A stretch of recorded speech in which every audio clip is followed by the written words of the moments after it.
증시를 조금 다른 관점에서 바라보고 투자 전략을 세워보는 시간입니다. 이성수의 마켓 포인트. 오늘도 유니인베스트먼트 이성수 대표 사회적 거리두기를 실천하는 차원에서 저희가 전화로 연결하도록 하겠습니다. 안녕하세요. 예, 안녕하세요. 네. 요즘에 이제 내년 전망이 속속 곳곳에서 들려오고 있는데 이성수 대표께서도 내년 전망을 하고 계실 것 같아요. 좀 다른 관점에서 바라보고 계시죠? 예, 여러 가지 전망들이 쏟아지고 있는데요.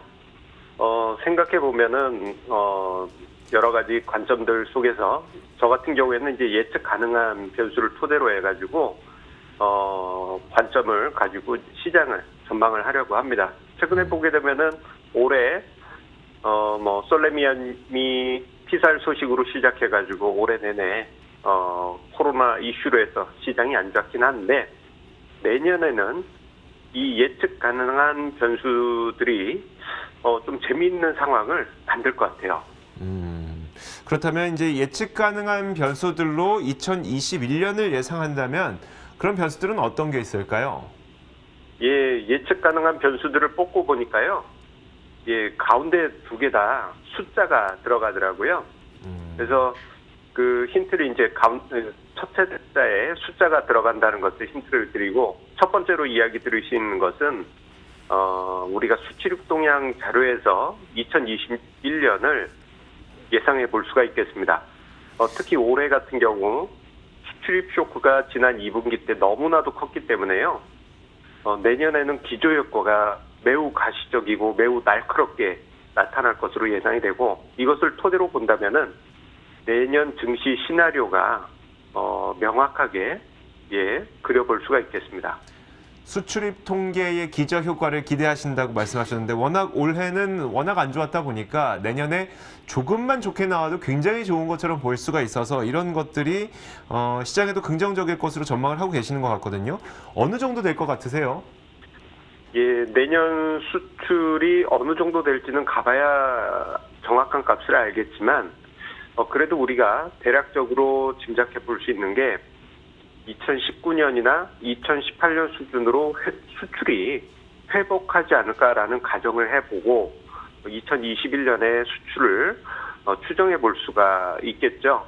그래서 제가 그 두 기준 2018년과 2019년 기준 수출을 토대로 해가지고 2021년에 그 정도 수출을 달성하지 않겠느냐 이것을 가정한 다음에 내년에 1월부터 해서 11월까지의 수출 전년 동기비를 계산을 해봤습니다. 그랬더니 2018년과 2019년 두 수치로 가정을 해봤을 때 4월에서 8월 사이에 기저 효과가 정말 어마어마했어요.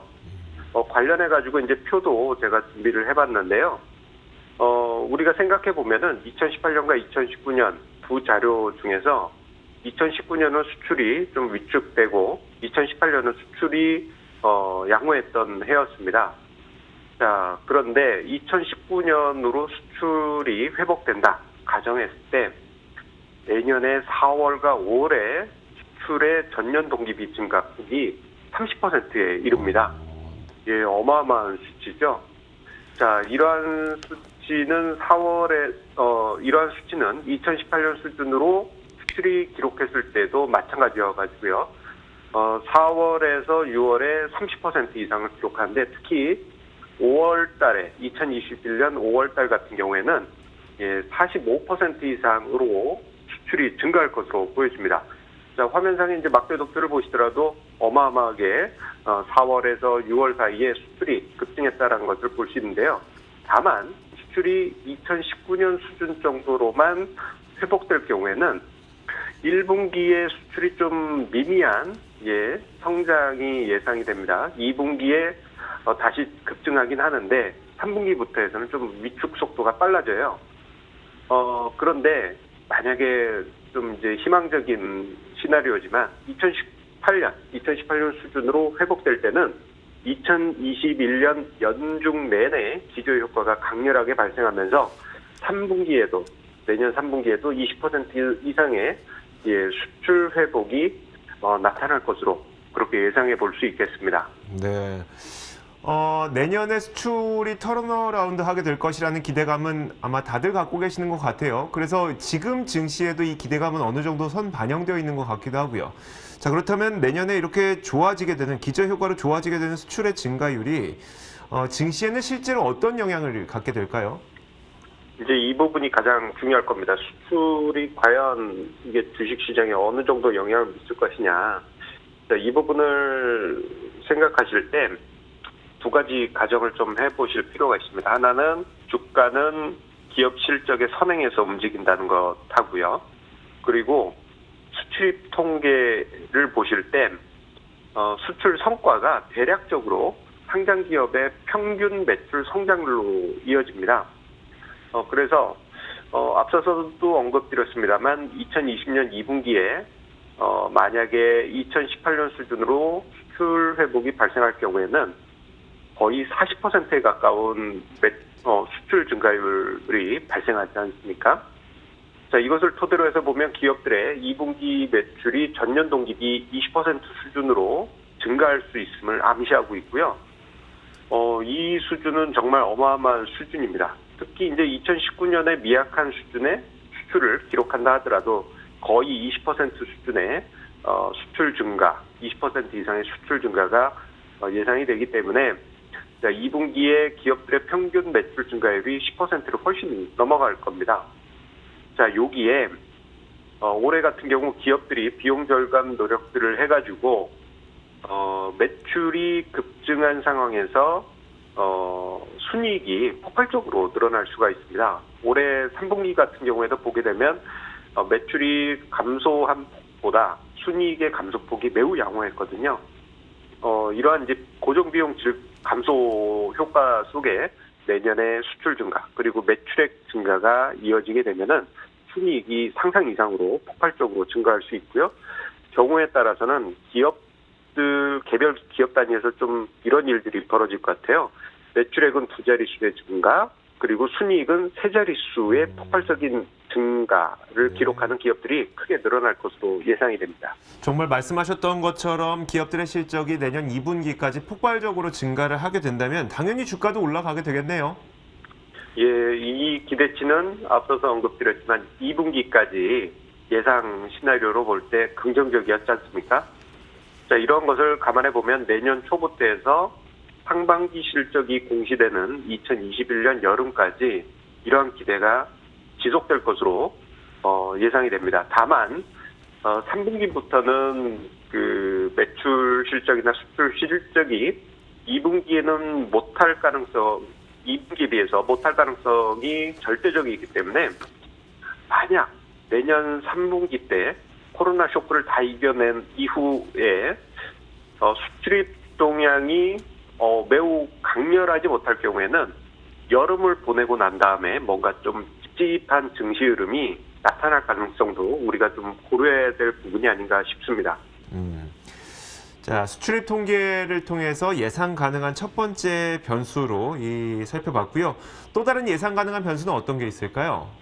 예, 앞서 언급드릴 때 두 가지 수가 들어가는 변수가 예측 가능한 변수라고 말씀드렸죠. 네. 하나는 이제 수출입 통계, 그리고 또 하나는 바로 개인의 수급입니다. 예, 이 개인의 수급을 저는 두 가지 관점에서 좀 예상을 좀 해봤는데요. 이게 거의 현실화 가능성이 높은 시나리오입니다. 첫 번째로는 자금 규모가 큰 개인 투자자 관점, 그리고 두 번째로는 일반 개인 투자자분들의 자금 흐름인데, 이게 2021년 연초부터 해서 예측 가능한 수준에서 움직일 가능성이 커 보입니다. 사실 개인 수급은 예측 가능성이 지금까지는 상당히 떨어졌었는데 내년은 또 예측이 가능하다고 말씀하셨어요. 사실 올해도 동학 개미운동 덕분에 100조 원이라는 개인들의 자금이 증시로 유입되지 않았겠습니까? 내년에도 굉장히 중요한 변수가 될 것 같긴 하네요. 예, 개인의 수급이 올해 초부터 해서 정말 어마어마했죠. 개인의 매수세, 그리고 고객 예탁금 증가, 이거 합치면은 거의 100조 원에 이르는 엄청난 규모입니다. 그런데요, 이 개인의 수급 중에서 제가 첫 번째로 언급드린 게 자금 규모가 큰 개인 투자자분들을 언급드렸어요. 자주 제가 마켓포인트 코너에서 언급을 드렸습니다만 12월 배당락 다음 주 29일로 다가오지 않습니까? 그 전후로 해가지고 거액 투자자분들 같은 경우 일단 대주주 양도세 10억 원 기준에 해당되는 분들의 회피 매물이 그 이전부터 쭉 이어질 것이다라는 점을 언급을 드렸어요. 최근에 개별 종목 단위에서 간헐적인 하락이 발생했는데, 그러한 현상이 대주주 양도세 회피를 위한 대량 매도가 나오기 때문입니다. 이게 이제 배당금 회피를 위한 거액 투자자의 자금도 빠져나갈 수도 있죠. 이러한 현상이 배당락을 지나고 내년 새해 1월이 되면 분위기가 완전히 바뀌게 됩니다. 자금들이 다시 1월이 되면 주식을 되살리게 되면서요, 스몰캡 랠리가 발생할 가능성이 매우 높은데요. 2002년부터 해서 2020년까지 19번의 케이스를 보게 되면은 13번의 경우에 1월 효과가 스몰캡에서 발생했습니다. 이건 어마어마한 비율이라고 할 수 있겠고, 그러한 경향이 내년에도 발생할 가능성이 크기 때문에 사뭇 1월 효과에 대한 기대도 해볼 수 있겠습니다. 자산가인 개인들이 1월에 돌아온다는 건 알겠는데 그거는 어느 정도 예측 가능할 것 같아요. 그런데 일반 투자자, 그러니까 좀 소규모 자금을 갖고 있는 일반 개인 투자자의 자금을 예상한다는 것도 좀 의아하네요. 거액 투자자의 자금 같은 경우에는 뭐 저뿐만 아니고 많은 이제 증시 전문가들이 언급을 했기 때문에 우리 시청자님들도 익히 많이 접해 보셨을 텐데요. 그런데 제가 이야기 드릴 일반 개인 투자자의 자금 흐름을 예측 가능하다라고 이야기 드린 점에 대해서 좀 의아하게 생각하실 거예요. 그런데 지금 우리 올해 개인 투자자분들 중에 상당수가 주린이 투자자분들입니다. 올해부터 이제 주식 투자를 하신 분들이 대부분이죠. 그런데 이분들 같은 경우 올해 주식 투자한 금액이 그냥 감내 가능한 수준. 그러니까 손실 나더라도 내가 뭐 수업료 냈다라고 생각할 정도로 그렇게 큰 규모의 자금이 아니실 겁니다. 그래서 뭐 학생분들이라면 수십만 원에서 한 100만 원 단위의 자금으로 주식 투자를 하셨을 것이고, 직장인분들이라면 수백만 원에서 뭐 한 1, 2천만 원 내외의 자금으로 경험 삼아 시작하셨을 텐데, 이분들이 올해 성과가 어마어마하신 분들이 많으실 거 아닙니까? 그러면 이게 개인 투자자의 심리상 새해가 되면 돈 단위가 바뀌게 됩니다. 이게 무슨 얘기냐면은 증액을 한다는 얘기죠.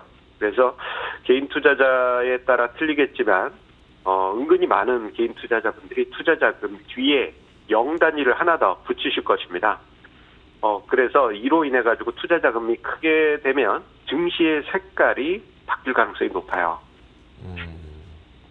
사실 그 사실만으로 증시의 활성화를 예상하기는 좀 약간의 무리가 있는 건 아닐까 싶고요. 왜냐하면 저희는 지금까지 그런 경험이 없었기 때문에 그런데 좀 무리가 있지 않을까요?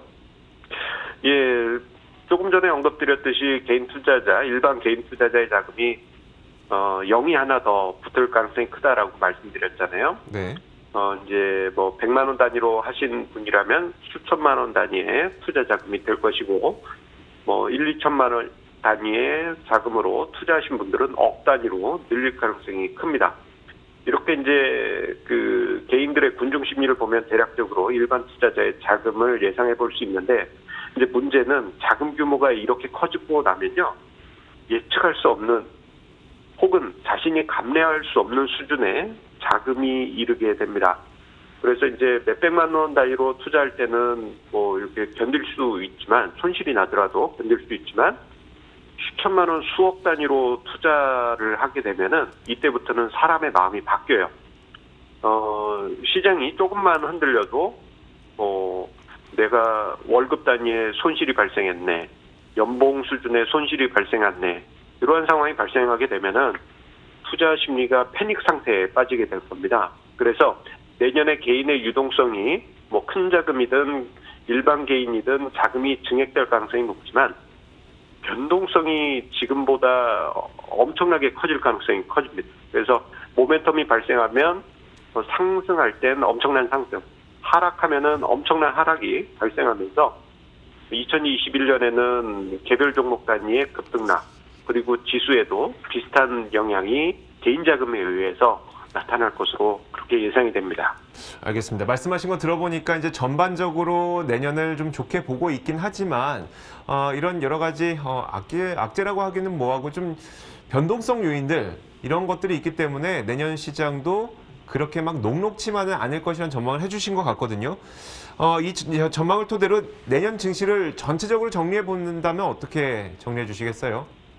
예, 2021년 이제 증시에 대한 전망, 기대 다들 많이 가지고 계실 텐데요. 일단 수출입 통계로 봤을 때는 2021년 상반기까지는 기업 실적, 수출 증가, 그 긍정적인 효과 속에서 주가가 선행해서 긍정적인 흐름이 나타날 가능성이 큽니다. 다만 이 이후에는 이제 기저효과가 약해지고, 그리고 코로나 상황이 그때 딱 진압이 될 것인지, 이걸 이제 변수도 아니겠습니까? 그렇기 때문에 이 부분은 이제 여름 이후에는 이제부터 이제 경기 회복이 변수라고 할 수 있겠고요.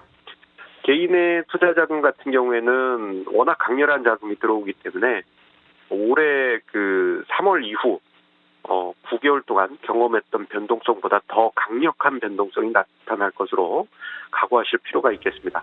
일단 알겠습니다. 상반기까지는 긍정적으로 보지만 상승하면 폭등 또는 조정이 나오면 폭락이 나올 수도 있다는 점도 염두에 두시고요.